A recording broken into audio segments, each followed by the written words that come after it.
Zechariah, the first 8 chapters thus far have been kind of 8 night visions that Zachariah has had. So we've gone through 8 different night visions.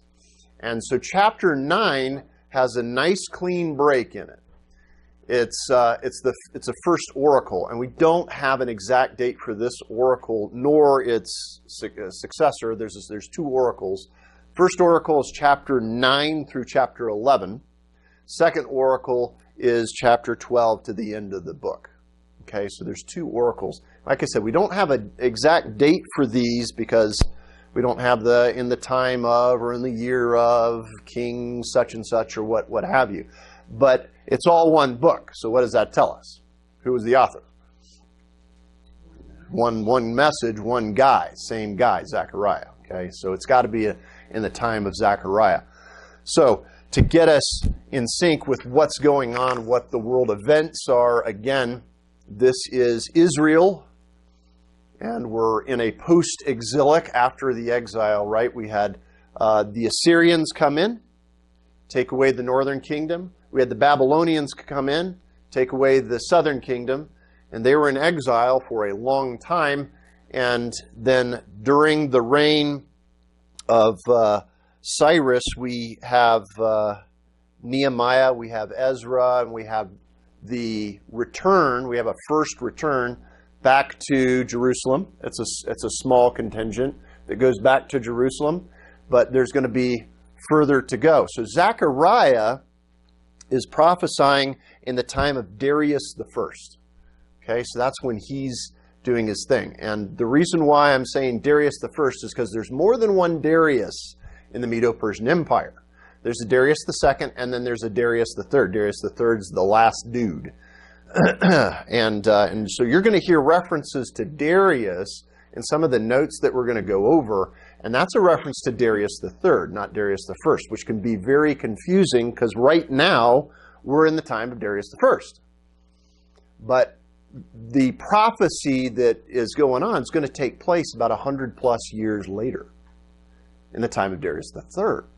So just keep that in mind so that you're not like, what? Wait, how did I? Okay, so that's to kind of unscramble the eggs before we scramble the eggs.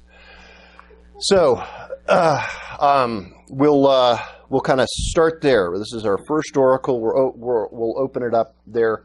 I'm just doing a break, so we're going to do this in 2 parts. You've got part 1, Lord willing. Next week we'll do part 2. I'm just breaking it at 10.3b. It's because of a chiastic structure we'll get into. That's why I chose to break it there. We could have broken it several places. There was just no clean break in any of this. It's one oracle, right? With some of other passages, you have clean chapter breaks and verse breaks and stuff, and you can use those. But keep in mind, all of these are single letters or single scrolls. So we're just breaking it there. All right, without further ado, chapter 9 says, "The burden of the word of the Lord is against the land of Hadrach with Damascus as its resting place. For the eyes of men, especially of the tribe of Israel, are toward the Lord." So the first thing that we want to note is just that word for burden. Burden can mean oracle. It could mean many different things. The New American Standard chose the word or the translation for burden. And it can go either way. The Hebrew word masah is kind of a burden, but it could mean to lift a burden, and it's rooted in the Hebrew word nasa, not to be confused with the space place. So and that has to do with lifting up. So that's why when you see oracle and sometimes you see burden in different translations, they're kind of making a judgment call on which way to go here. And we've hit this in other prophets, other minor prophets, where we've translated it burden because it was a weighty judgment, and burden is very suitable. Here, it could go either way, and here's why. What we're going to hit first off is going to be a set of judgments. So burden fits that. But what the majority, the oracle is actually an encouragement to the nation of Israel. It's going to be a blessing. So if you look at it from the perspective of kind of the nations, yeah, it's a burden. It's a judgment. If you look at it from the perspective of Israel, it's an oracle. So that's why I kind of like the word oracle. And some of you probably have that in your Bibles. And that might be your translation, is the word oracle.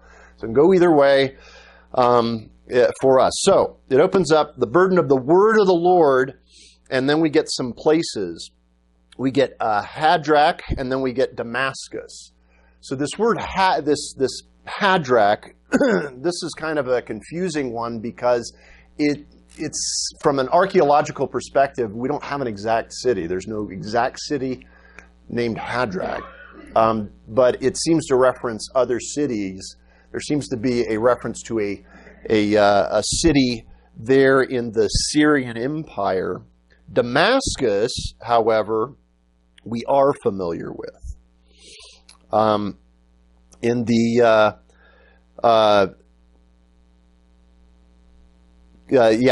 Damascus being the capital city of the Syrian Empire, right? The Syrian Empire. So we've got a reference, probably. Hadrach is probably a reference to the Assyrian Empire. And so, what is it about the Assyrian Empire that Israel would be familiar with? That's right. They took away the northern kingdom into captivity. That's right. So they'd be very familiar. Now, the Assyrian Empire, so to speak, wasn't much of an empire anymore. But Damascus, their major cities were still there. Just like in the Syrian Empire, Damascus is still a major city. So we've got some major cities. And there's going to be a judgment on these cities. So you're going to find out my great geographical drawings here. I'm going to just do this and call this the Mediterranean Sea out here. This is the Med. And over here, we got a little place called Greece. All right. And somewhere over here-ish is Damascus. And the reference to kind of Hadrach here. And then we're going to get a reference to some other cities. And we're going to find they're going to go kind of here, here. And then right here is, guess what? Jerusalem. Jerusalem is here. Okay? So if we're going to get references to cities here, here, we're going to get down here. We're going to get down here. And then, so there's going to be this pattern that we see. It's going to go like this. And it's going to go like this. And there's going to be something. Does anybody kind of see something curious about this pattern? What's not being gone into? Jerusalem. Okay? Make note of that, because that's going to come up. Jerusalem. And if you're talking about a pattern of judgment, this should strike you as curious. All right. So we've got these cities that will be judged. So how does God judge? Well, sometimes he judges outrightly, right? Like the Red Sea and the Egyptians, right? There was no other army or anything involved in that. That was a supernatural event. Boom. Right? How about the Assyrians coming into the southern kingdom of Judah saying, we're going to take you down? What happened there? The Assyrian Empire coming into the southern kingdom, what happened? They got wiped out by who? By God. They got wiped out by God. So we had God directly intervening. The angel of the Lord, right? 180,000 gone in one night by God himself. Okay? Now, how about the northern kingdom getting judged? What did God do? Sent another nation in, right? Assyria judged it. What about the southern kingdom? What did God do? send another nation, the Babylonians, to judge it, right? So God can use, when he judges, he can judge immediately himself, what we would call supernatural means, but he can also use other nations. And so we see a calling out here in these verses in Zechariah. It's a judgment. And what we know, because we're now looking back in history, is there was a judgment by another nation. Okay, so current time period, Medo-Persian Empire dominating. Who comes after the Medes and the Persians? The Greeks. And who starts that ball rolling? Alexander the Great. Comes out over here. There's a major battle here. You remember that one? 333. No historians? The Battle of?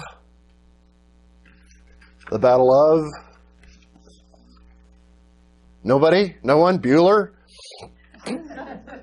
Okay, Battle of, and I gotta look at it myself because I'm drawing a blank. Because I want to say, come on, Grecian.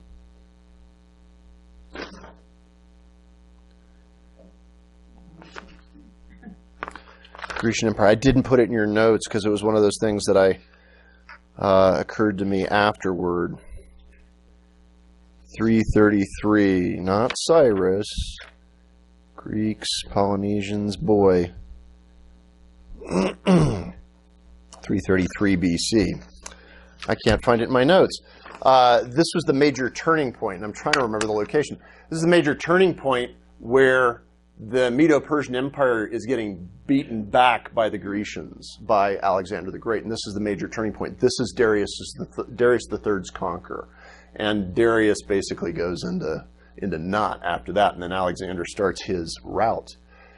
And in this line that I'm drawing, this was Alexander the Great's route, and he started in Assyria. And then what did he do next? He went to Damascus. Anybody seeing a pattern? Anybody seeing a pattern from what we just read? God's using him to judge the Assyrians, the Syrians. Okay. All right. Moving on to the next verse, next section, verses 2 through 4. And Hamath also, which borders on it, Damascus, Tyre and Sidon, though they are very wise, for Tyre built herself a fortress and piled up silver like dust and gold like the mire of the streets. Behold, the Lord will dispose of her and cast her wealth into the sea, and she will be consumed with fire. All right, so here's the thing. Here's the pattern. Damascus, Hamath, and then we get a reference to Tyre and Sidon. Anybody know what empire is associated with Tyre and Sidon? Phoenicians, the Phoenician Empire. And Tyre was the great city. Sidon was kind of on the way, and Alexander the Great knocks off Sidon, and he heads toward Tyre. Here's the thing. Here's the info about Tyre. Tyre, of course, the Phoenician Empire, very wealthy, strong navy. Tyre was situated about a half mile off of the coast on a rock. It's a big, strong fortress. And there were two different attempts, I put it in your notes, two different attempts at sieging this city. One was by the Assyrians, and it was a 5-year siege, and they couldn't breach it. So they quit and left Tyre by it alone. The next guy to attempt it was none other than Nebuchadnezzar himself. And he had some tenacity because he laid siege on it for 13 years. That is a long time to wail away at something, isn't it? I mean, we think of battles today, kaboom, kaboom, and down goes that city in a day or a couple of days. But this is years, right? But here's Tyre, it's this major fortress, and they're trying to attack it from the land and basically not even putting a dent in it. So they're trying to starve them out. Well, they've got this great navy, and the Phoenicians controlled the seas. They were strong.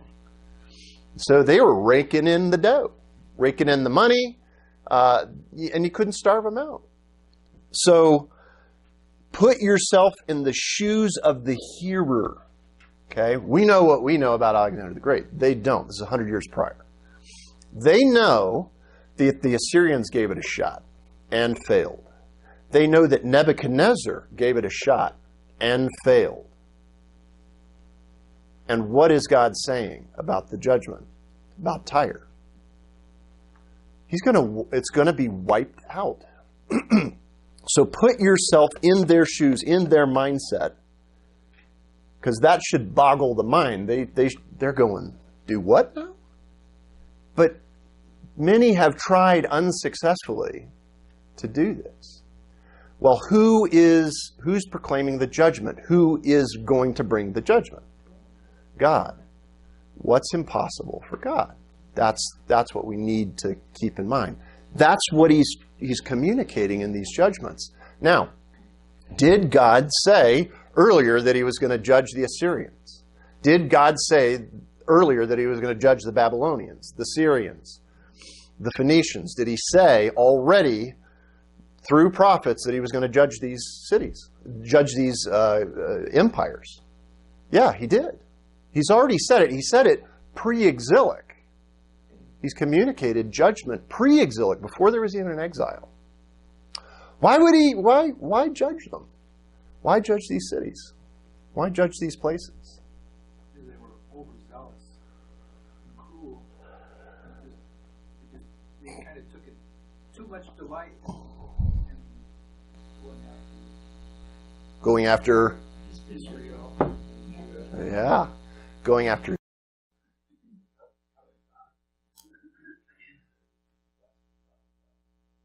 That's right. That's right. So he's the covenant-keeping God. He's the covenant-keeping God. So these people, he sent these nations in to judge Israel, but he judged those nations also. So he's keeping his covenant. And of course, they're starting to see, hey, we're getting to return back to Jerusalem. Hey, we're getting to rebuild. So they're starting to see some of this covenant promise getting fulfilled. But now they're hearing again the judgments, and specifically the order of the judgments that are going to happen. And it matters because he's the covenant-keeping God. When we started this whole study on the minor prophets, we said that there was one word that kind of is going to be this reoccurring theme throughout the books. What was that word? You remember? It was promise. Remember that? All the way back in Hosea, talked about promise. And yes, judgment has to do with promise, doesn't it? I promise I'm going to judge you, right? And he kept his promise. But he also said to Israel, I promise I'm going to keep you.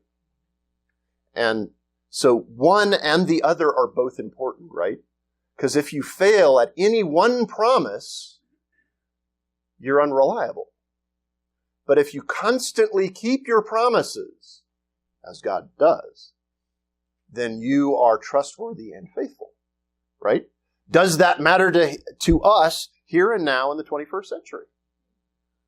Are there promises to us? Do they matter to you? They matter to me too. They matter to that I am right with God, that I'm not only right with him, but I'm treated as a son and an heir. Those are all promises, minor promises. So it matters that we're talking about a faithful, covenant-keeping God. So, Tyre, Phoenicians, they were very wealthy. That's why you get this imagery of silver as if it were dust on the ground, and gold as if it were just swept up in piles on the street. Oh, some more gold. It's very wealthy, right? Very wealthy, very powerful. So, Sidon goes down, Tyre's next. How long does it take Alexander the Great to do it? 5 months. 5 months. You know what he does? Builds a causeway, still there today, by the way. Builds a causeway out to Tyre, right? Just heaps up junk and rubble and got out there right up to the city and flattened it. Exactly as it's described here. Tyre built herself a fortress, piled up silver and gold and dust, gold like the mire of the streets. Behold, the Lord will dispose her and cast her wealth into the sea. And that's what happened. Boom. Flatten the city, push it off, gone, no more Tyre. Huge judgment. Exactly as described, judged by another nation, the Grecian Empire. And she'll be consumed by fire. That's utter judgment. That's what happened. It's exactly what happened. All right. Moving on, verses 5 through 7. Ashkelon will see it and be afraid. See what? See what? Destruction of Tyre. We'll see the destruction of Tyre. Why would they be afraid? Yes. Did Alexander do anything with Jerusalem? We'll get there. Good question. Great question, because it leads right into something we're going to talk about. Yes, we'll talk about that.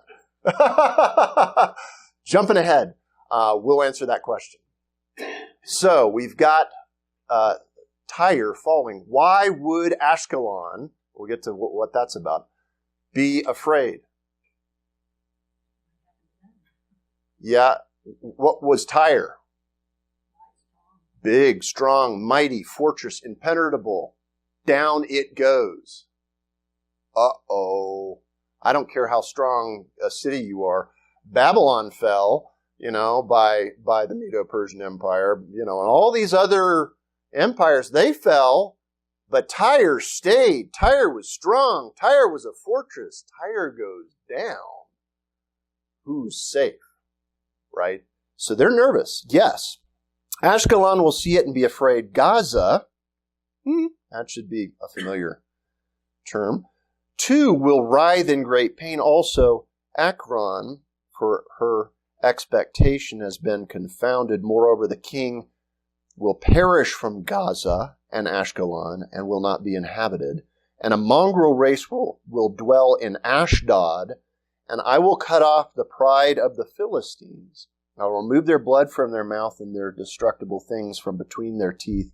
Then they also will be a remnant for our God, and be like a clan in Judah, and Ekron like the Jebusites.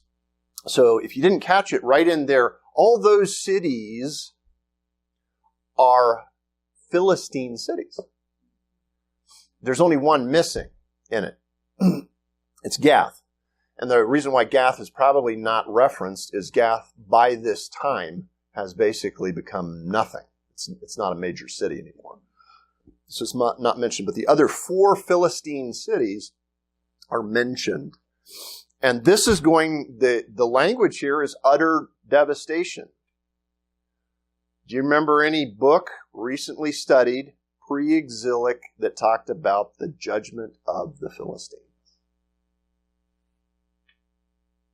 What book? Zephaniah. Zephaniah. Zephaniah specifically spells out the destruction of the Philistines. It was one of those nations, right? They came kind of down here and they worked their way along the coastline, and they aggravated Israel for centuries. They were a problem. They were a thorn in the side of Israel for years. Since the time of the Judges, right?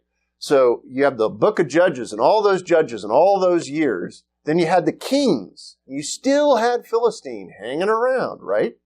David and Goliath, that's Israel versus the Philistines, right?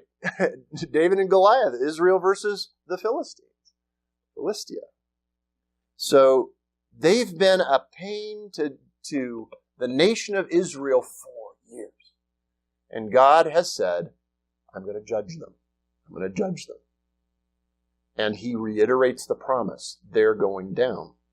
After Sidon and Tyre, they're going to go down. Yes, ma'am.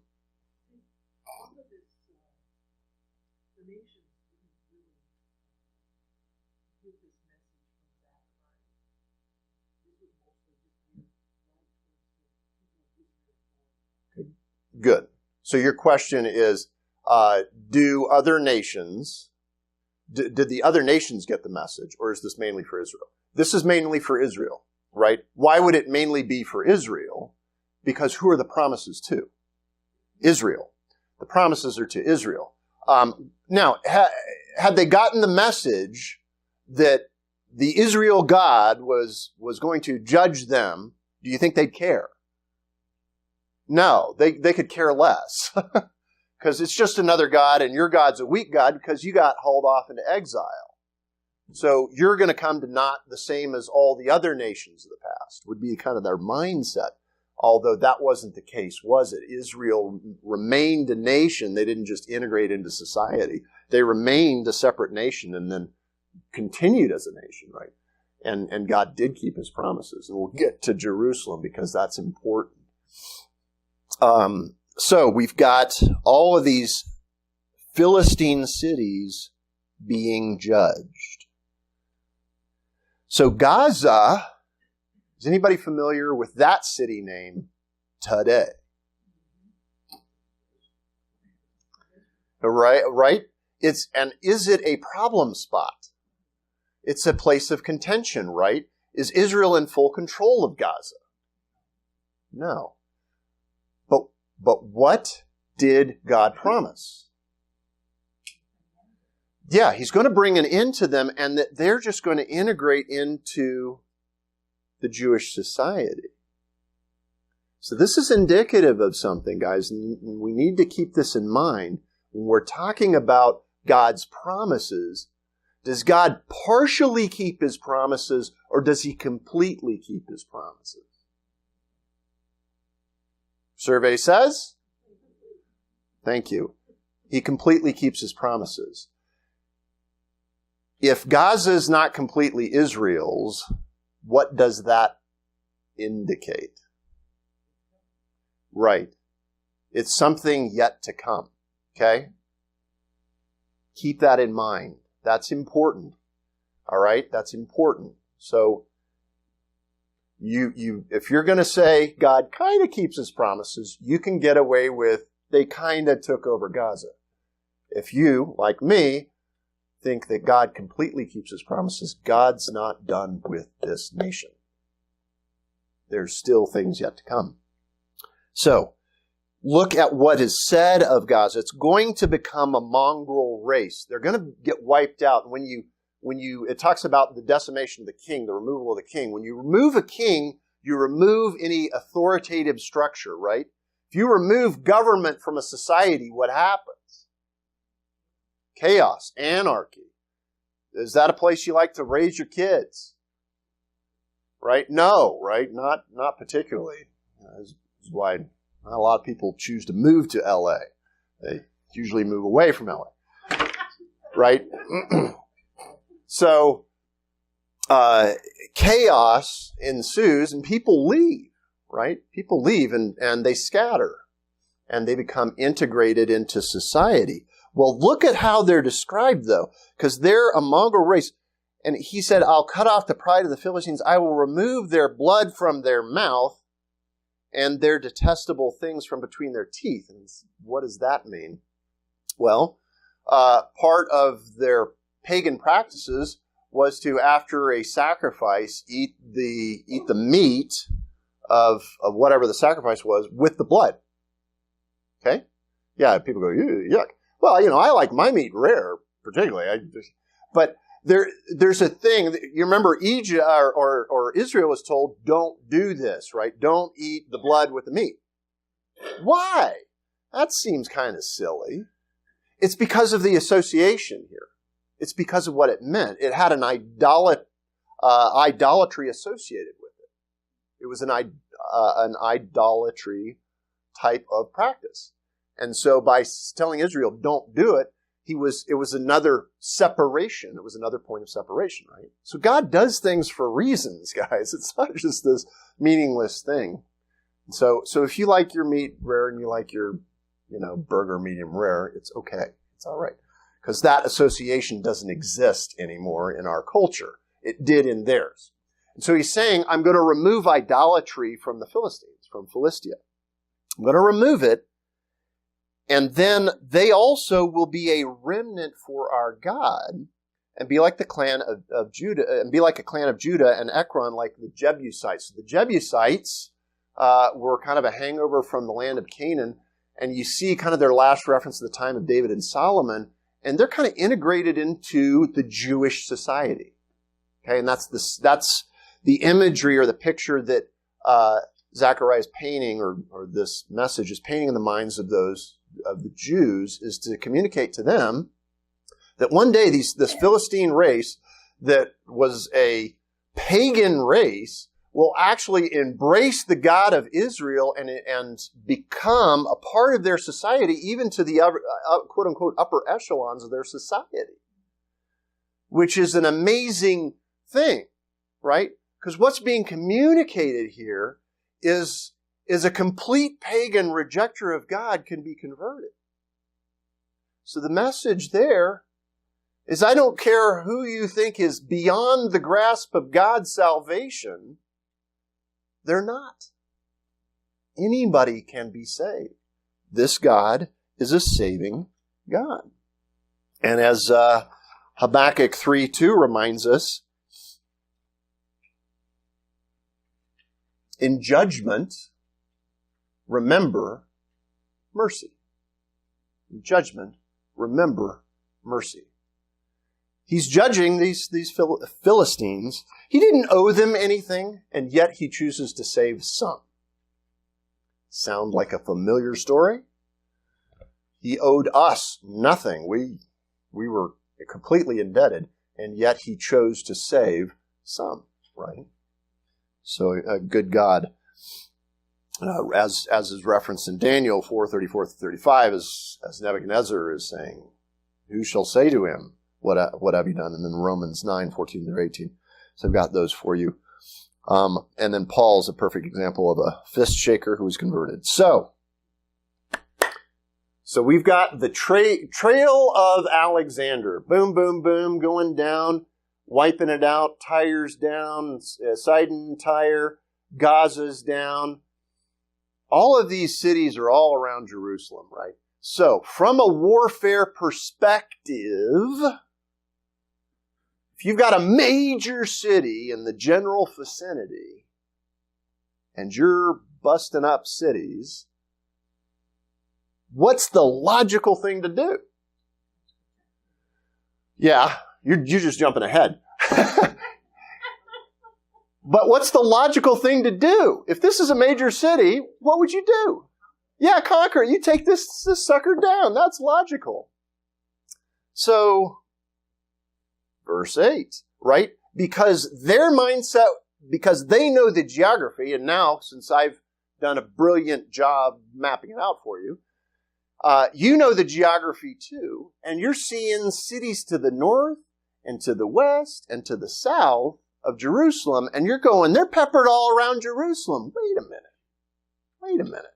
Why not Jerusalem? Verse 8, but I will camp around my house because of an army, because of him who passes by and returns, and no oppressor will pass over them anymore, for now I have seen my eyes. All right, there's a lot there. A, he says, I will encamp around my house. What would God's house be? Jerusalem, more specifically, the temple. You got it. So the place and the city would be Jerusalem and the temple. And when an army encamped around something, what was it doing? Protecting it. It was protecting it. Who is the protector?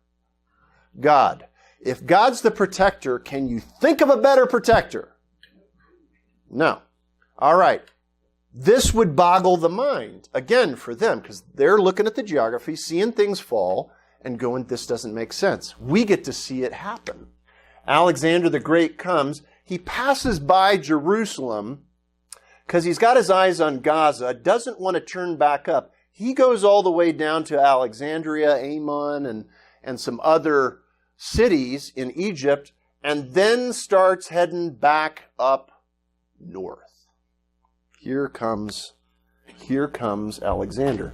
Now, what I gave you is, and I'm not going to read through this whole thing, but I'm going to summarize it for you, because Josephus documents what happens. Okay, Josephus documents what happens. You can read it. Here's what happens. He's over in Gaza, Alexander, knocking off Gaza. He sends word to Jerusalem saying, give me tribute. The high priest in Jerusalem says, no, we're committed to Darius. Darius the third. Okay? Not Darius the first. Darius the first is the time of Zachariah. Darius the third says, no, we're committed to this Medo-Persian Empire. Why would they be committed to the Medo-Persians? Protection. What did they do for them? What did Cyrus do? He gave them the supplies, right, for rebuilding all of these things. They're also the current governmental authority. They're in subjection to them.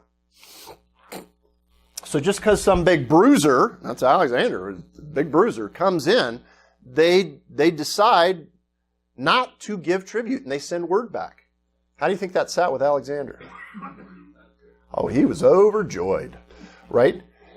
He was hotter than a stack of pancakes. He was ready to go and kick butt, take names. So on his way back, he's heading to Jerusalem. And this high priest prays about it. And in a vision, God says, you come out in your priestly garb, which was kind of a purple turban and wearing the ephah and all of that, and everybody else trail behind you in white robes. You just come on out like that. No swords, no knives, no spears, no bows. You just march right on out. That sounds kind of risky. And that's what they do.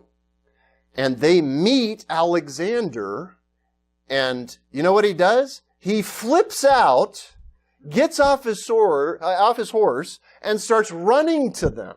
And all of his commanders are going, has he lost his mind? Because this doesn't make any sense. And he's embraced and encircled by the group, and they all look like they're the best of buddies. What? Well, what's communicated back is Alexander said, I had a vision of a guy dressed exactly like this with this purple turban and this ephah and all of this stuff. And I've never seen anybody look like this except for this guy. And he's supposed to communicate to me how I'm supposed to take over the rest of the nations. Duh! What? How does that happen? Yes, it'd be God. And you know what Alexander does? He gets on his horse and goes on his merry way. Bypasses Jerusalem completely. Not only in the passes, him who passes by and returns, you see? Passes by and returns. So he says, I'm protecting because of an army, because of him who passes by and returns. And then he says, and no oppressor will pass over them anymore. For now I have seen with my eyes. That's the curious part. Question, was Jerusalem ever touched ever again? Yes, it was. It was razed to the ground in 70 AD. That's right, by the Romans. So what does this say? The trick is the second part of the verse. The second part of the verse. For now I have seen with my eyes. This is a future event. Okay? Now, the Christ will come into Jerusalem. That's his first advent. But as we're going to see, how does he come? What's he riding? What's he riding in his first advent? A donkey, right? He's riding a donkey. What's he riding in his second advent? A white horse, the conqueror. Okay? And where is he gonna touch down? Mount of Olives, which is where? Jerusalem. And what's going to happen? Is anybody going to conquer Jerusalem ever again? No. There you go. This is a future event. This is a future event.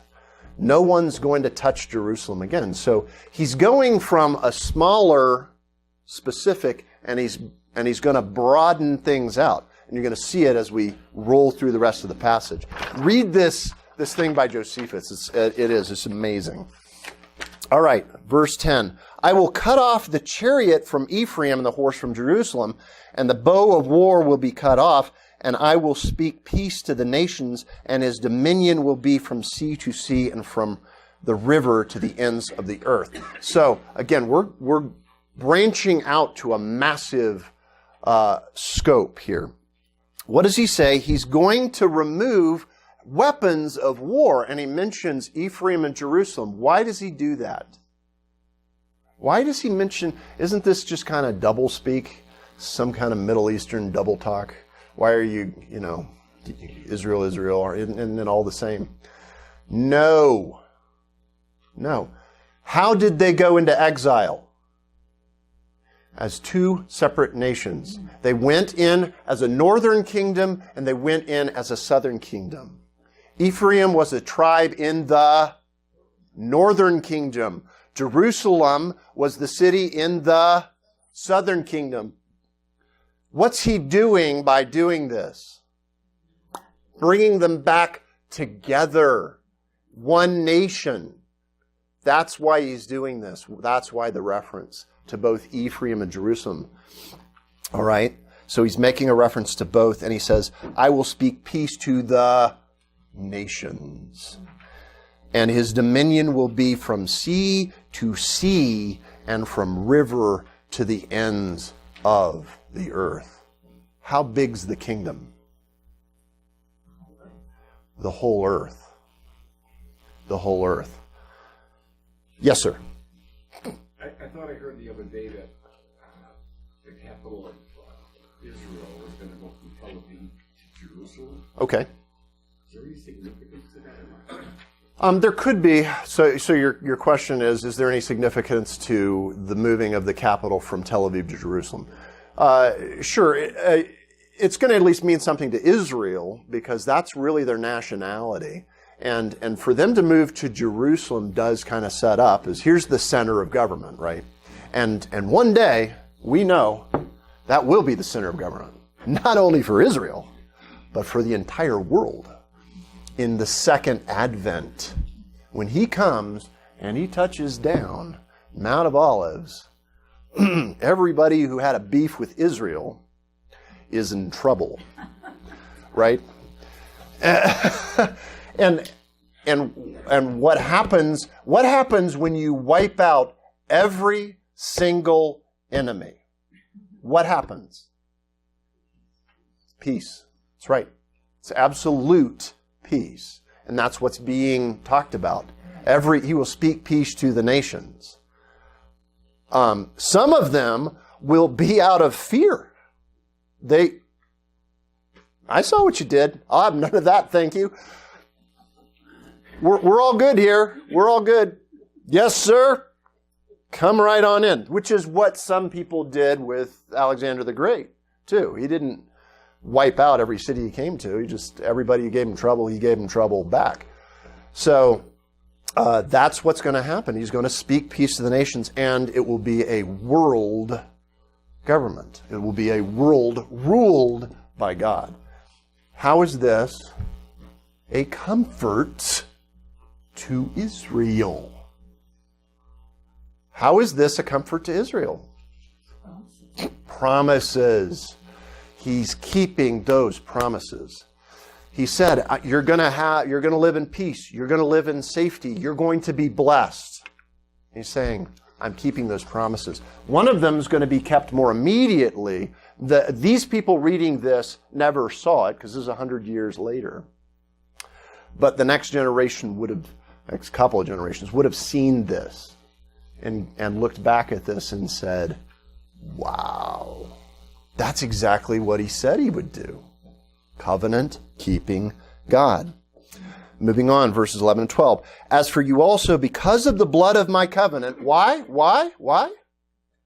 Because of the blood of my covenant, it's a reference all the way back to the Abrahamic covenant. Because of my covenant with you, I have set your prisoners free from the waterless pit. Imagery here, the pit, you remember Joseph was put in it's a waterless pit. That was a common prison. Can you get out of a pit by yourself? So this is the imagery here. They're in a pit.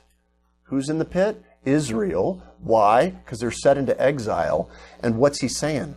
I'm bringing you out. And if God is the one that's saying, I release you, they're released. Because it doesn't matter what's going on. If God says it, the chips are going to fall. It's going to happen. And it did. Return to the stronghold, Jerusalem, O prisoners who have the hope. This very day I am declaring that I will restore double to you. Promises on top of promises. I will bless you. So Dr. Chisholm, this is where he moves into a chiastic structure. That's that whole A prime, B prime, C prime. In this case, and D is that spearhead. So right at the spearhead, you see blessings. Blessing is offered in the present. That God will bless them currently, right now. And how will he bless them? Part of that blessing is himself. So moving into, and I'm going to tick it up here, verses 13 to 15. For I will bend Judah as my bow. Judah would be kingdom, southern kingdom. There you go. And I will fill the bow with Ephraim. Ephraim would be northern kingdom. What's being molded together again? The two nations. I will stir you up, you sons of Zion, against your sons, O Greece. And that's interesting because this is 100 years prior. Greece mattered not at all. They were insignificant. Well, okay, whatever, right? To them. To us, we go, of course this makes sense because it's speaking into the future. Who's going to rule after this time? The Grecians are, and then we're going to see the time of the Maccabeans. I will make you like warriors, like a warrior's sword. Then the Lord will appear over them, and his arrow will go forth like lightning. So judgment quick and effective. And the Lord God will blow the trumpet and will march in the storm winds of the south. Very strong winds causing utter desolation. The Lord of hosts will defend them. That reference to the Lord of armies. So it's God judging, and they will devour and trample on the sling stones. So this is portraying the people who are fighting them as people with slingshots. And the problem with a slingshot, we go, oh, David and Goliath, it's cool. No, the problem with a slingshot was that slingshots, if you were off by a fraction of a degree, you would miss your target. Take that in terms of David and Goliath. David was spot on. There was a little bit of something going on there. But in this case, these guys, they're slinging and they're missing and slinging and they're missing. And it gives the picture of march. They're marching in with bows and arrows and swords and just trampling over the rocks that these guys keep slinging at them. Oh, missed again. Oh, missed again. You know, and so they're going to get squashed. And the Lord of hosts will defend them, and they will devour and trample the sling stones, and they will drink and be boisterous energized as with wine, and they will be filled with the sacrificial basin, as a sacrificial basin overflowing, drenched like the corners of the altar. So that overflowing of the altar as they put the water on to clean it off after a sacrifice. Overflowing. So they're exuberant. This is reflective of the time of the Maccabees. It's going to move into the future, though.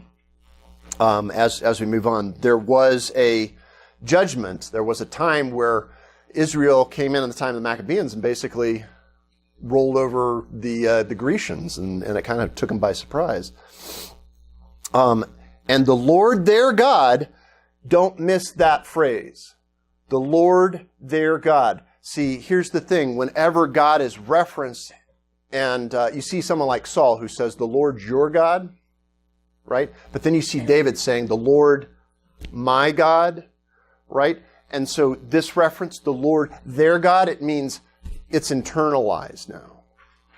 They're embracing God, right? It's not, and God will do this. It's the Lord their God. Their belief, their personal relationship with Him will save them in that day as the flock of His people. Good shepherd reference. For they are the stones of a crown sparkling in His land. So it pictures a king with a crown. Crown's got jewels, and he's marching through the land. For what comeliness and beauty will be theirs. Grain will make the young men flourish, and new wine the virgins. So this is actually speaking to a future event because He's coming. First Advent, He came as what? Suffering servant. Second coming, conquering king.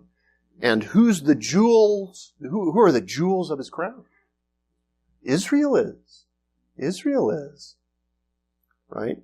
Do you dare touch the jewel of a crown? That's like poking a king in the eye. You're asking for it. And so they'll be invigorated. So we're speaking again of a future event and a future coming where He is going to walk through His kingdom. The Christ came, and He walked He walked through Israel, yes, but not as king, as servant, right, and as our Savior. Okay, moving to 10. Ask rain for the Lord at the time of the spring rain. So rain and later rain. The Lord who makes the storm clouds, and He will give them showers of rain, vegetation in the field to each of them. The question is this spiritually speaking or is it literally speaking? To Israel, this would be a literal thing, right? There was physical blessing for obedience. And so when they obeyed God, what did He give them? Blessing. The rain clouds came, they poured, vegetation, and blessing. So I gave you several references to that and why that's the way the reader would understand it as physical blessing. Don't pick this up, take it and grasp it to your bosom as our personal promise. This is to Israel, all right, not to us.